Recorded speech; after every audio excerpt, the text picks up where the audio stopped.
ريال مدريد فريق كبير، ولكن اللي بيحصل دلوقتي مش طبيعي خالص، لدرجة إن الجماهير وصل بيها الحال إنها تصفر صافرات استهجان على اللعيبة داخل المباراة. وده طبعا من اللي بتشوفه إن مفيش جمل تدريبية واضحة، اللعب بشكل عشوائي والمكسب بالعافية قدام الفرق. ضيف على كله الخروج من أغلب البطولات، وآخرهم دوري الأبطال قدام بايرن ميونخ، وحتى الدوري الأسباني بقى صعب يحقق. والمشكلة هنا واضحة وصريحة قدام الكل، اننا بنشوف لعيبه كل واحد عايز يبقى النجم، كل واحد بيدور على اللقطه، ما بيدورش على مصلحه الفريق. في بعض اللاعبين بيدوروا على الاحصائيات الشخصيه بعيدا عن مصلحه الفريق ككل، وده بيودينا النتيجه لاداء مفكك فيش روح جماعيه ولا شكل تكتيكي واضح. فريال مدريد محتاج انه يتغير من الداخل قبل الخارج.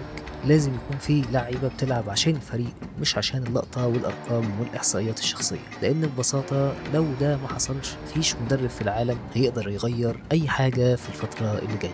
فلازم تغير من الداخل بلعيبه عندها روح وبتلعب داخل المنظومه، مش للمجد الشخصي. ولما ده يحصل، هنا اقدر اقول لك انك تقدر تجيب اي مدرب يكون عنده الشخصيه المناسبه انه يندمج مع الفريق ويحقق البطولات. لو عجبك المحتوى ما تنساش تعمل لايك وشير وسبسكرايب.